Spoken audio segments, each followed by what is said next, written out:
Hi, everyone. Welcome to our conference session on inclusive technology tools for all learners. We're coming to you from Assistive Technology Services in Fairfax County Public Schools. And to introduce myself, I am the manager of Assistive Technology Services. My name is Jeff Sisk. And I'm Jennifer Carr, the educational specialist at Assistive Technology Services. And I'm Megan Tracy, the Technology Integration Specialist at Assistive Technology Services, also known as ATS. So we have a big topic I feel that we're throwing at you guys today, and inclusive technology tools for all learners. A lot of big words there, and this applies to a lot of technologies that are available to everyone inside of Fairfax County Public Schools or even outside of Fairfax County Public Schools. So in terms of inclusive technology tools, we just introduced ourselves as a part of the Assistive Technology Services Department, and we're kind of changing the verbiage there a little bit to speak to inclusive technology tools. There are a lot of assistive technology tools that a student may have access to where they're individually evaluated, and we're speaking to a lot of individual accommodations that student may receive. But there's also a large amount of tools that are still considered accommodations that all students have access to, and really diversifies their access to learning and customizes their learning experience. And so we're presenting that within the context of universal design for learning. And there's a quote that's sitting there in front of you that states UDL is a framework to think about how different tools and resources can be leveraged to reduce barriers and support all learners to engage challenging ways of thinking. And so that's what we're presenting to you today. Megan and Jennifer and I, we've been around for a little bit. And when we talk about assistive technology accommodations, things that we used to place, I'm not going to say a long time ago, but some time ago, we're really kind of unique and kind of harder to get assistive technology tools. Not so much anymore. And we're thrilled to see it. More and more inclusive technology tools are available to everyone.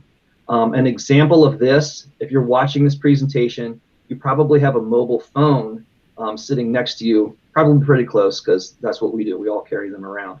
If you go to text someone at some point with your mobile phone, a word selection will come across the bottom as word prediction. That type of technology tool used to be more of an exotic technology feature as an example of something that's more widely available to a broader population. And of course, we all strategize and use those in different ways according to our own needs. And that's that experience of an inclusive technology tool being implemented in a more universal setting. There's a lot to that, by the way. We're going to touch on a few of those pieces in this presentation. I'm going to speak to a few of those tools first, specifically executive functioning tools. We'll look at reading and writing also. But I'd like to show you some examples as opposed to just simply talking about them and presenting them in the slideshow format. So I'm going to jump out of the slideshow to do so. So give me a couple seconds here, and let me adjust my screen so that I can go to an internet browser window, which I really just kind of did quickly in front of you all. Had that set up and ready to go. But if you're on your computer, you can do something, say, open Google Chrome, and I have Google Chrome up right now, and find our resources as inclusive technology tools and resources. We house a lot and communicate a lot of our resources in our public website.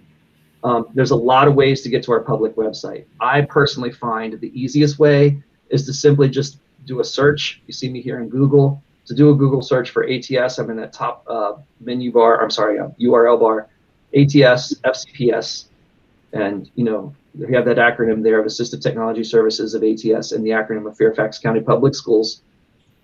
And if I hit that and search for it, the first item that I get is Assistive Technology Services in Fairfax County Public Schools.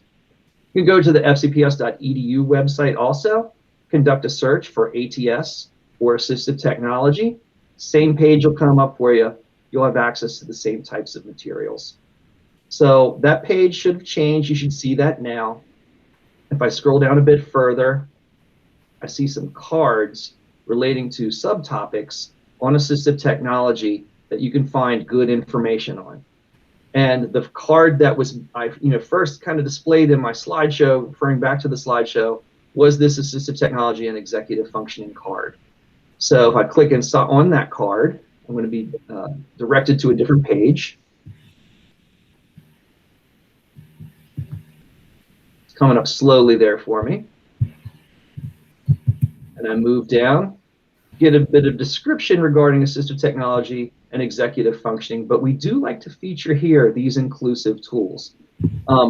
Tools that would work for certain on an FCPS-owned computer. We've, you may have heard of the FCPS On initiative, which was the beginning of, one-to-one computing for students prior to current pandemic closures. So in other words, we've certainly facilitated and accelerated the use of our inclusive tools with all students having computers in their hands recently, but that was happening even prior to that school closure that just recently happened. We've always been at Assistive Technology Services very excited about the FCPS On initiative because of the amount of inclusive technology tools that are immediately available to students. And so, as a part of that, we began housing more and more resources in this public environment so that, that more and more people would have access to them. I'm mentioning FCPS devices and FCPS On specifically, but, in that approach also, in that inclusive tools for all learners, we're also looking for what we would call platform agnostic tools.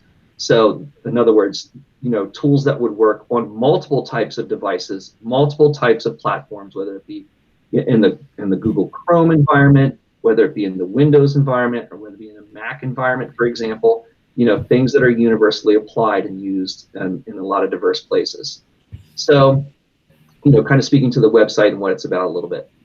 So, getting back to executive functioning specifically, showing those actual examples.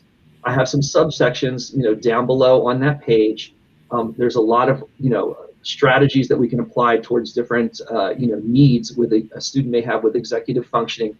A big one, that we address is time management. How a student would track assignments, make sure that they tend to assignments and tend to a schedule, complete assignments, on time and on a pace that's set by their classroom teacher.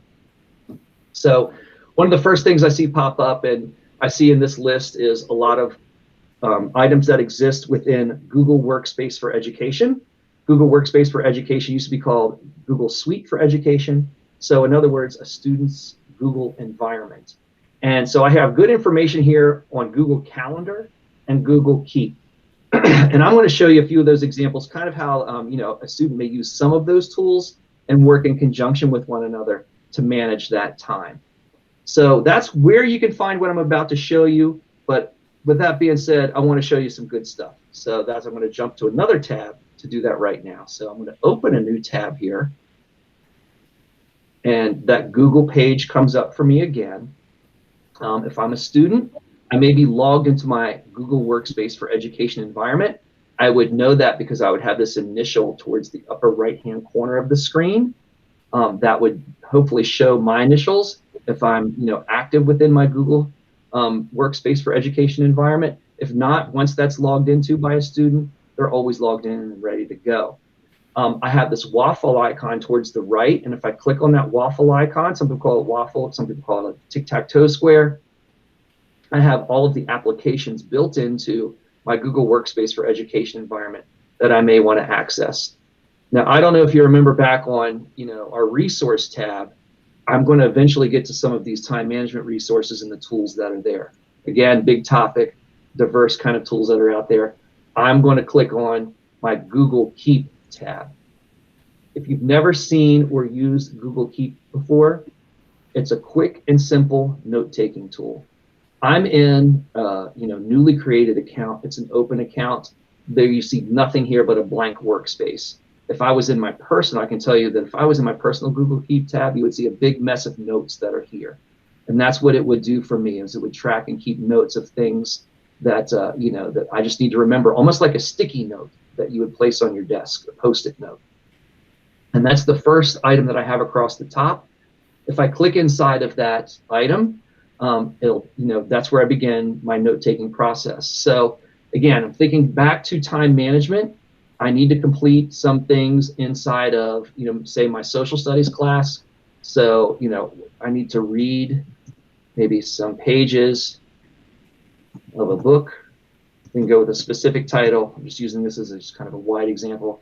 of a book. So I'm going to read pages, say 22 to 32. I need to answer 10 questions on page 32. And I need to turn this assignment in. And I need to do this, say, in Mr. Sisk's classroom. So I just gave the title to that note. When I close the note, that's automatically there and it saves for me. I can continue to make more and more notes, and I can get in a range and organizing and sorting those notes very differently. If I had more time, I would show you how to do that. But, you know, just a couple quick and easy, simple tools that I can do just kind of out of the gate with this note. If I click on the note, open it back up, just one click will open it back up to me. I also have the option, just, you know, everybody likes check boxes on a to-do list, especially if I'm comparing it to the old paper pencil model and that yellow Post-it note. I have a section here with my extra kind of my more selection, which are these 3 dots that are vertically aligned. If I click there to show checkboxes, that turns into, you know, a place where if I close the note that I'm there, I can check off and it'll strike through when I've completed that task. So I can refer back to this as a student, check things off as I'm done. That's all well and good, but I might need a little bit more than that even, just, you know, the tasks and the checklist and to-do list. If I hover over top of that note or even click on it to open it again, towards the bottom left-hand corner of that note, I can also set a reminder. So if and maybe that was not the Google Keep reminder when you just heard that phone pop off. So, you know, and that was not necessarily a reminder for me to set the reminder. That was just a little extra bonus that was unplanned. But I'm going to click on that reminder. And this is where I can use my settings to set the reminder. So I can, you know, basically, when is this going to be due? So I'm going to, you know, I'm going to go with later today. Let me click on that again. That allows me to kind of set the settings. I could do this a week from now, but just for the sake of, you know, demonstration, I'm going to make this sooner rather than later, so you can see how reminders populate, you know, in terms of, you know, where I know that I'll be notified that I need to do this. So I'm going to go with, you know, I'm sorry. Let me click away from that. Let me try that again. Click on my reminder. And I can scroll down here to custom at the time. And that'll allow me to type over top of that time. It's going to be due very quickly. It's about 2 o'clock when we're recording this. So I'm going to go with 2:30 p.m. This is not going to repeat. It's going to be due today. And I click save. And then I close that reminder. The nice thing about Google Keep is it automatically integrates with Google Calendar. So as a, you know, as a student, I can track that and go to my calendar and kind of get the bigger picture of all things that are due and see when they are due. And, you know, just as I accessed Google Keep through that waffle icon is another tool that's in my Google Workspace for Education. I'm going to open up a second tab just so you guys can see what's going to happen inside of my Google Calendar. I can click on the waffle icon over to the right. I missed my calendar. It's right at the third or yes. fourth. There you go. Thank you very much. I did miss my calendar. Jennifer eyeballed that more quickly than I did.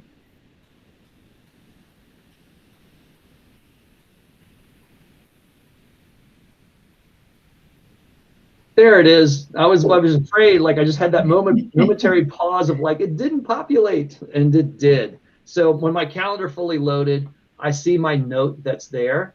I can click on that note.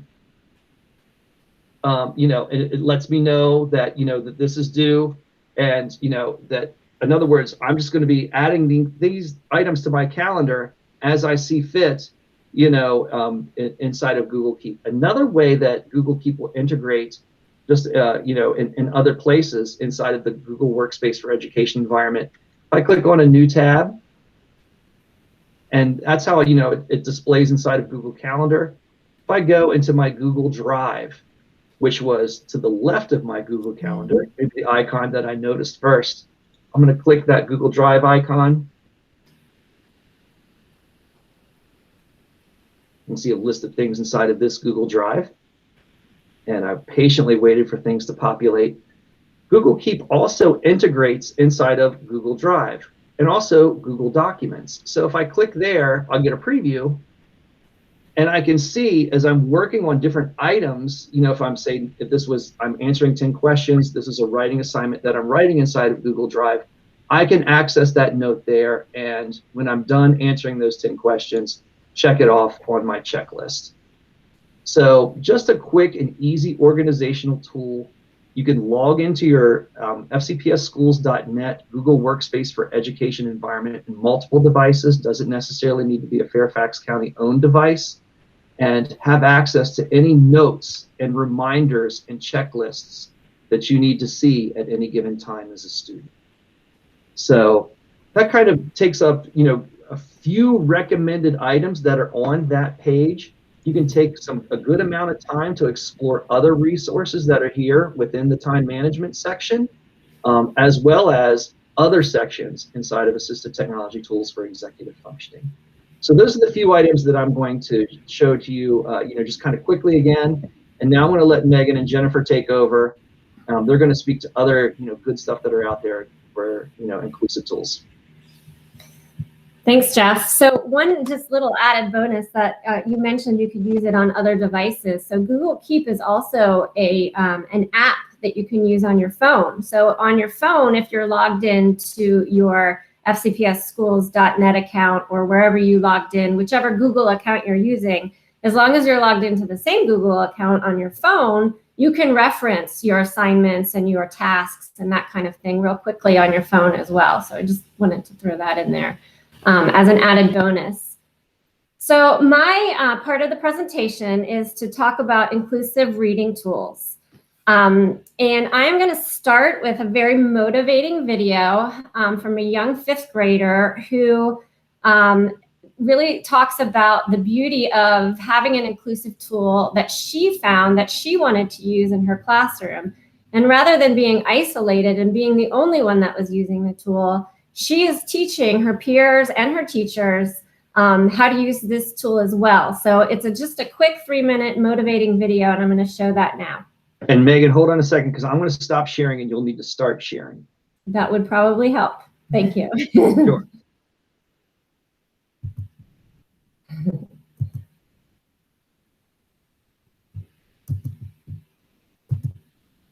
Okay, you guys give me the thumbs up when that's ready. We're good to go? Yeah. Okay, so here is Emmy's story. Hi, I'm Emmy. I'm a 5th grader at Poplar Tree Elementary School, and I have dyslexia and dysgraphia. In 3rd grade, when I first found out that I was dyslexic at the beginning of the year, I kept on struggling and got really frustrated on how I couldn't read. And when I had a story that we were assigned to do, all of the words that were in my head didn't come out on paper and how I wanted them to. She took a pretty big hit to her self-esteem that year. And she was not feeling very confident and was definitely not the same rambunctious kid that we had had.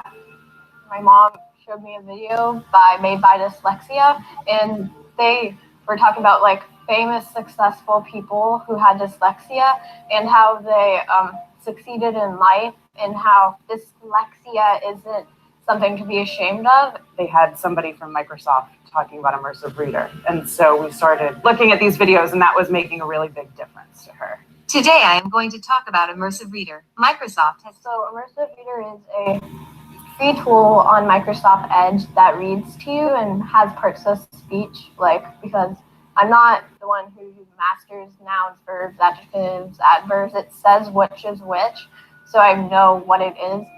We're looking at different abilities and skills. There's not a one tool that fits all. So we tried different screen readers, and while she liked those, it's not really working for her the way that Immersive Reader does. And I really saw this huge amount of success and confidence grow with her this year because she's actually finding the success with that, and the way that it works more with her learning style. And ever since Emmy has been using this, as the year has gone along, She's just become so much more comfortable putting her headphones on whenever she needs to use the technology.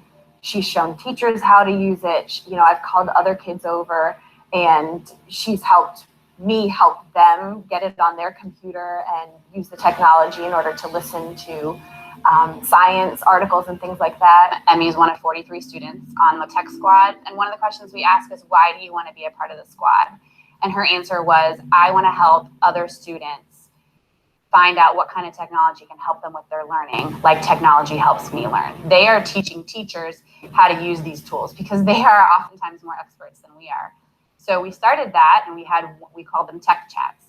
And at the end of the meeting that day, Emmy came right up to me and she said very confidently, Ms. Lacey, I want to lead a tech chat on Immersive Reader. Hearing a student advocating for themselves and finding a tool for themselves, I think it's more powerful for a student to say it. The fact that she wanted to come in and talk to her teachers and tell her teachers about this amazing software that she had found and that she was starting to be open to talking about it was just, it was breathtaking for us. It was amazing. My family has been very supportive of, and all of my teachers have, like, learning about this tool and like telling more people about it. And I hear like other kids in her class are using this tool too. If they found that it is helpful for them, I think just by her leading that in front of teachers gave her the confidence to then help other students find ways it can work for them. Just the advocacy she has in her own education, wanting to have others have that same success, it's a really powerful thing to see. In the beginning of 4th grade, when I made my digital resume, the one thing I wanted to do is help people, and I'm doing that right now by telling people about this tool.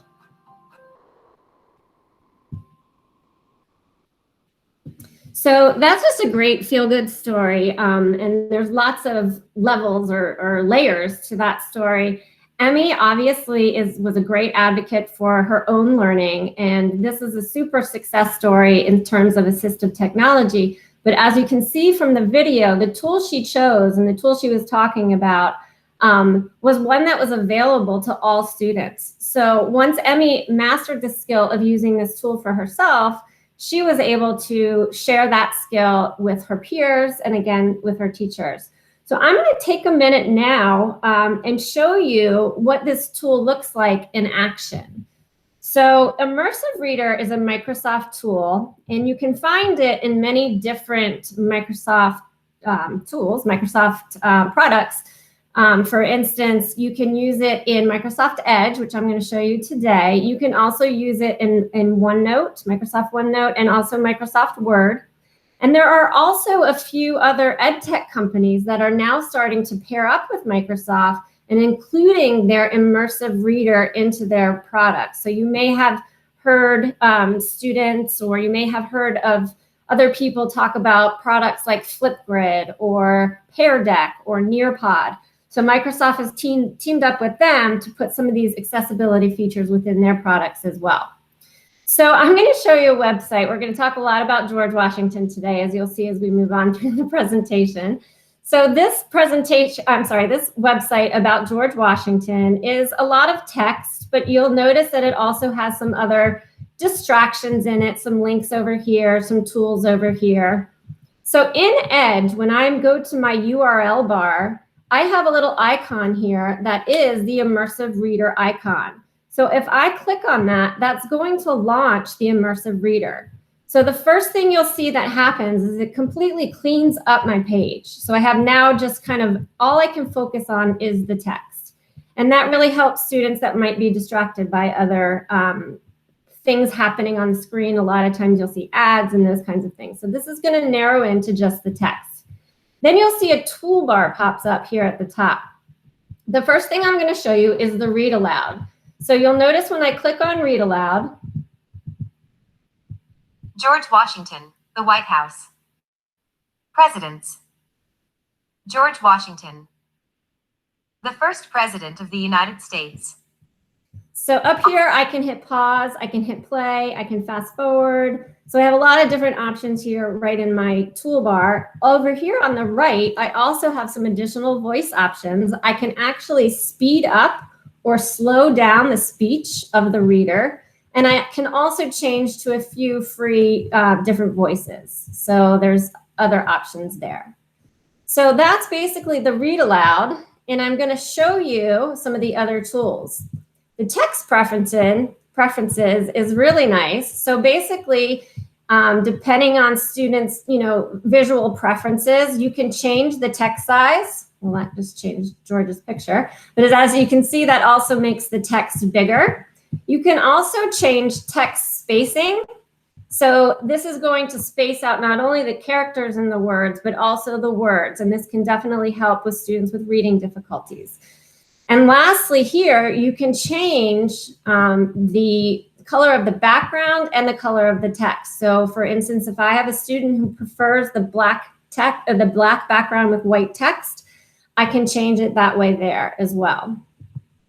So I'm going to kind of move back to some more normal options there.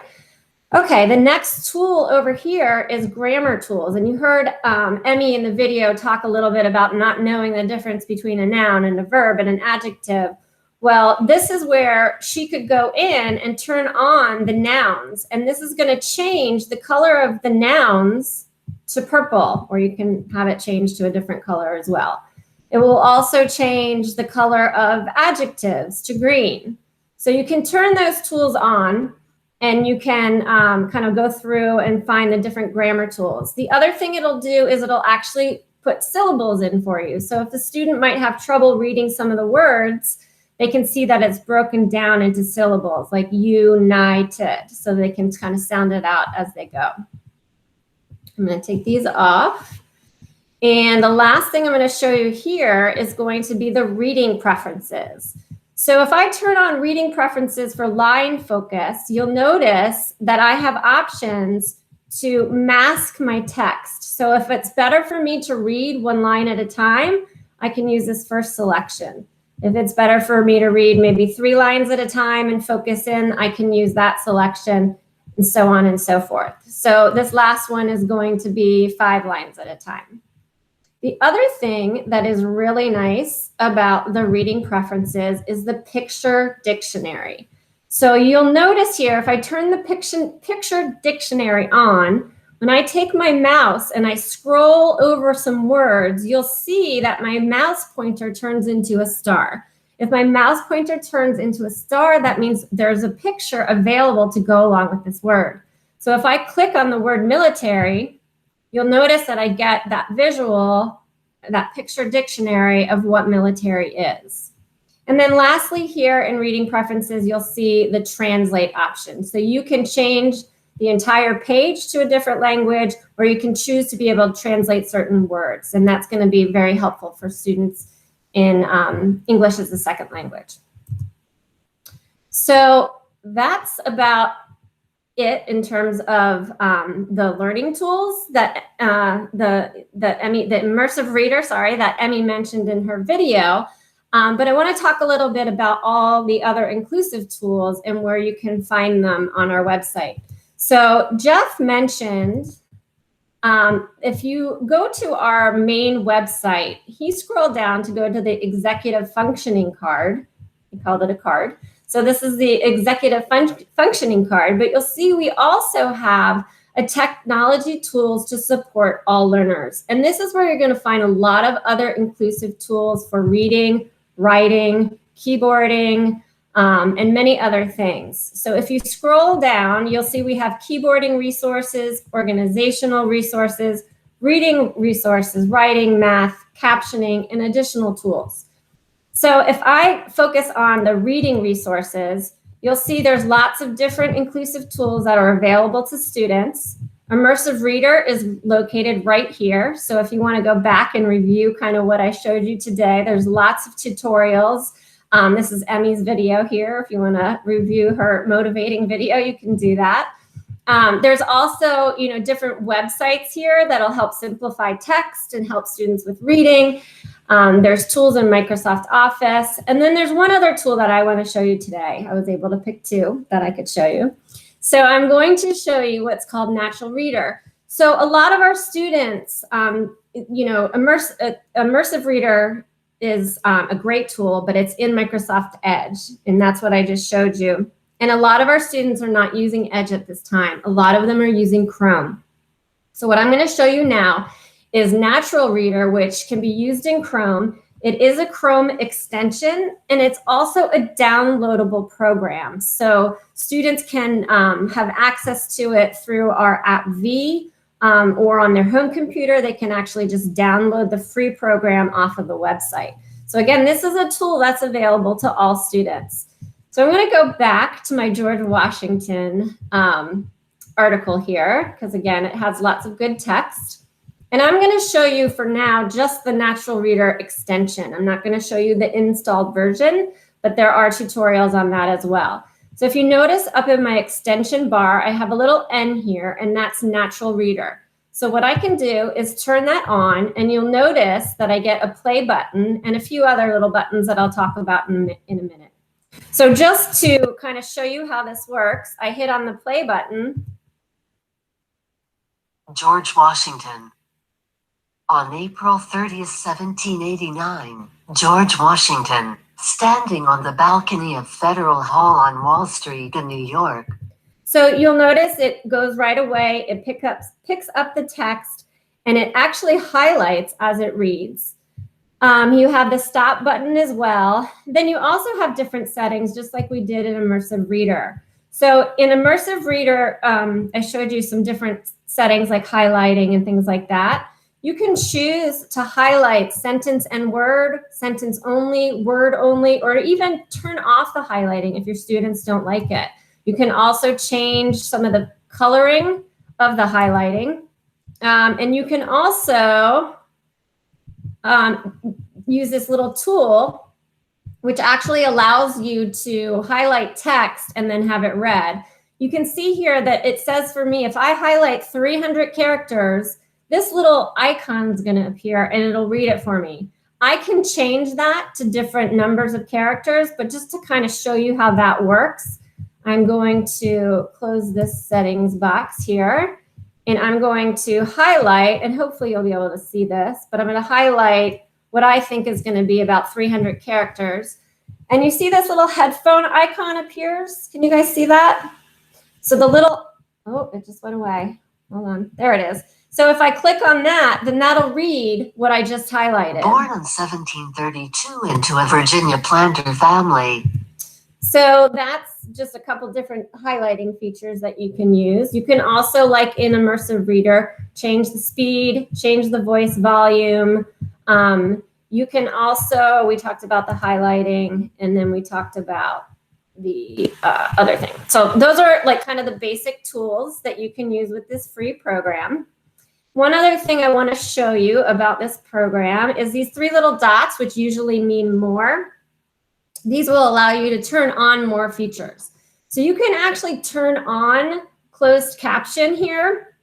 And basically what that's going to do, let's see if I can do it this way, is it's going to turn closed captioning on in the bottom there. But the beauty of that is, oh, let me see 1 second. Somewhere in here, under my closed captioning, hold on, give me 1 second. I kind of lost where that is.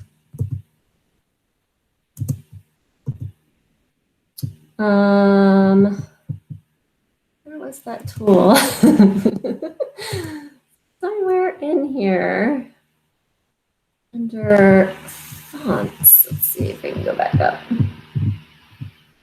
These are the different voices. Text highlight, dyslexia fonts.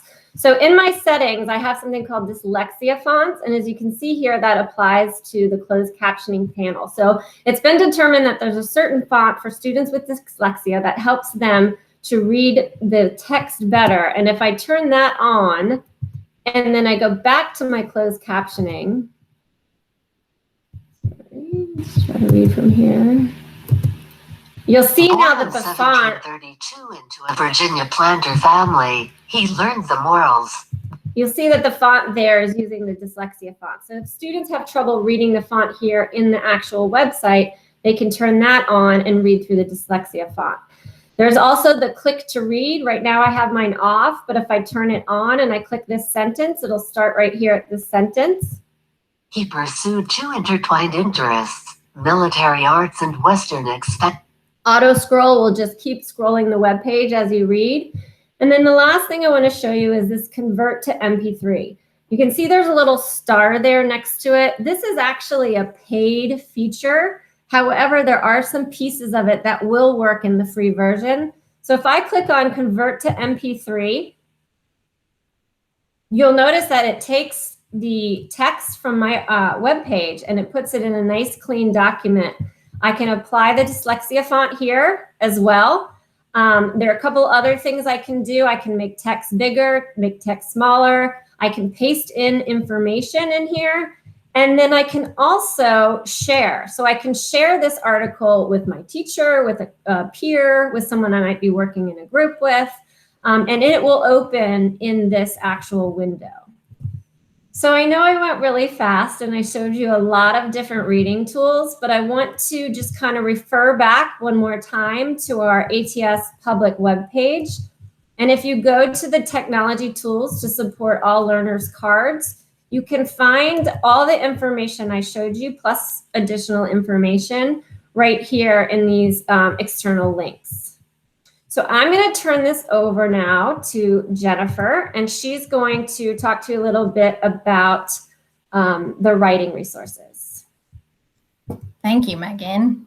I'm excited to actually go third. Sometimes it's hard to follow these two because they do like to talk a lot, but then so do I. So we all have to kind of share the time, and we've gotten really good at it. But what's really neat about my part with this is that I'm going to kind of be able to show you how all of those things can kind of work together that Jeff showed you and that Megan showed you to support writing.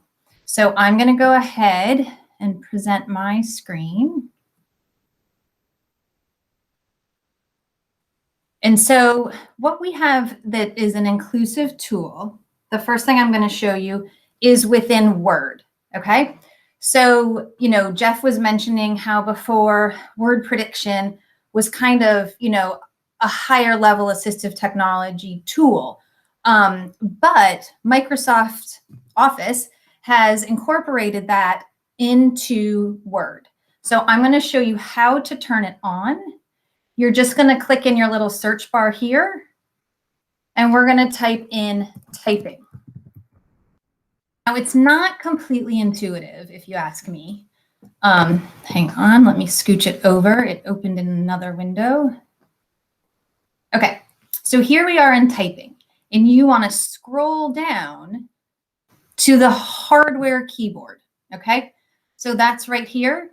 Show suggestions as I type, and I apologize if this part is really tiny on your screen. I've tried to blow it up and there was not a way that I could get it that it was kind of seamless. So you would just turn this on, and when it's on, it's on. So here we are, we've got George Washington because, you know, Mr. Sisk was doing something in his history class, right? And so Megan and I, it must have been about George Washington. And so Megan had done some reading on George Washington, and now our assignment was to go ahead and write about what we have learned. So I have my first sentence that George Washington was our first president. And we also know that he was born in Virginia, okay? So again, you're gonna see some words pop up and it's gonna be small on your screen. And I apologize for that. Again, I played with it and I couldn't figure out a way, but you'll get the idea and the flavor. So he, H, and then I have a, and hi. That's not what I want. E, right? Hey, here, and hello. E, maybe it has another E. He, oh, there it is. There's here and he. So it also kind of supports students as maybe they're spelling, but not getting it exactly right. So he was, z. And I can get was, W-A-S. And it was really nice because it actually gave it to me the first time, but it was nice that I didn't get it right away and I stuck with spelling it my way and it still provided it as an option. He was born, born. I have born, and born in. He was born in. Oh, so I can click that. In Virginia. Okay, urge. Oh, and there it is. I spelled VRG, and it has very, Virginia, and Verge, and it's even going to capitalize it for me. So I'm going to put a period here. So kind of to wrap a little bit, I'm not going to go into it too much, but what Megan showed you, she mentioned Immersive Reader, right? So I could go into View, and at the top, you can see there's Immersive Reader up here. So although Windows predictive text doesn't give us the option to hear our word choices, which some kids need, I can go ahead and do the writing, and then I can turn on Immersive Reader and have it read to me to kind of help with that editing process. Okay, so that's in Microsoft Word. All right, so now we're going to move over into our Google environment, and we're going to pretend that we were writing in Google. Oh, and look at that. George Washington was our first president. He was born in Virginia, right? So now I'm going to show you a tool within Google that's voice typing. And Google voice typing is a really great, tool that if maybe that predictive text, I need a little more support, or I'm going to write words that are kind of, I know the vocabulary, but I'm really struggling with that spelling. So the way that I turn that on is I go over here to Tools, and you'll see voice typing right here. There's also the key, you can use the keyboard commands of Control-Shift-S. I'm going to click it one time. I may be prompted to allow it to have access to my microphone. I've done this before, so it hasn't asked me to do that. And you'll see it's gray, and it's not typing what I'm saying, thankfully. So you have kind of a moment to kind of gather your thoughts. It doesn't turn on right away. So it says click to speak. And I'm going to say, I'll tell you first so that you can then see how accurate I am. So Washington was the commander-in-chief of the Continental Army. All right, let's see how I do. Washington was commander-in-chief of the Continental Army. And I click it when I'm done. If I wanted, I could have told it period, and it would have put in that punctuation. But sometimes that's like another step that kids, they can hit the period and move on, and that can be a little faster. What's kind of nice, you might not be able to see it on your view, but and is underlined. And if I right click on that, it will give me another option. Did I mean commander-in-chief of the Continental Army? But in this case, he was the commander-in-chief. So I can go ahead and keep writing. Now with this, maybe I also want to hear it back again. So then I could go up and I could activate Natural Reader that Megan showed you, and I could go ahead and go through the editing process with that. So those are just a couple of quick tools. I'm going to pop over to our website. Do you feel like we're kind of like on brand with this and kind of really honing in on our website? Again, I'm going to scroll down to our card for the technology tools to support all learners. And I'll show you some of the other things that you can take a peek at that we just don't have time to go into everything today. So here's the writing resources that I'll expand. And you'll see the Google voice typing. You'll see how you can use Google Draw. Oh, look at that. Google Keep is showing up. That was Jeff's part in executive function, but it all can support the writing, the reading, and getting kids to really have those tools at their fingertips and know how to use them really seamlessly. And that's the beauty behind these inclusive tools that, Jeff really touched on, is that they are everywhere. And so it's not, oh, I don't have that on this computer, I have it on that computer, or I need to upload something special. It just meets them where they are. And that's the beauty behind it. So really, here's Windows predictive text down here. And so you can go ahead and check that out if you wanted to view the tutorial. So I think, Jeff, you wanted to speak a little bit about some of the other things that people might want to focus in on in the conference, right? Yes, Jennifer, thank you for wrapping that up. And if you don't mind, if you just kind of jump away from your screen, I can reshare mine. I appreciate it. There we go. All right.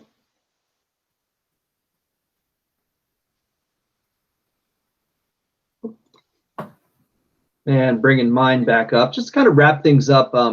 Again, I feel like we've have a very big topic, and to throw out two cliches, we scratched the surface of the tip of the iceberg, in all of this. So there's a lot of a lot of information to be had out there, and hopefully we've promoted our assistive technology services public website. We're trying to provide as much information as we can in that space without it becoming overwhelming. So, refer back to that website for all the resources to support all the information that we've provided directly to you today. But then also feel free to explore additional information that's there also, because you can find a lot more inclusive tools and a lot more inclusive strategies that support a lot of diverse student needs that are out there. In terms of participation specifically within this conference, I feel like we've given you a bit of an overview within this session, but there are other sessions that dive deeper into some of the things that we've spoken to. And that's the slide that I've just thrown up in front of you. And hopefully you can see it and, refer to it to go back to other sessions, because the nice thing is, and as opposed to this being a live conference, there's going to be a lot of recorded sessions out there. So you're not going to necessarily miss anything by attending this one. You can go back and refer back to more detailed sessions. And the first one that I have on that screen is Google Keep. I touched on Google Keep. You'll get a lot of specific information in Google Keep, the secret to making executive functioning easy at any age, in that session. The second session that's there is technology support, tools to support reading for all learners. So, that's the topic that Megan touched on very quickly. There'll be a little bit of Jennifer's pieces regarding writing and mentioned in that section also. And then, we saw the video for Emmy. Emmy, not only, they mentioned her as a participant in the Poplar Trees Paul's Tech team, but she's also one of our assistive technology student ambassadors. Our student ambassadors are presenting as well. Emmy's included within that group. So she may not necessarily be speaking to Immersive Reader, but other technology tools that she's found successful for her. So there's 3 sessions that are in front of you. I encourage you to explore those. You can dive in greater detail of things that we touched on today. And then, of course, if you need to have conversations about any of these inclusive tools, reach out to your school special education team. They're working continuously with their assistive technology resource teacher to have these tools promoted and communicated and used widely in not only special education environments, but in all environments inside of school buildings. So hopefully you found that informational, and again, hopefully not too overwhelming. And again, feel free to reach out anytime if you need additional information. And we thank you guys for taking the time to meet with us today. Thanks so much. Thank you.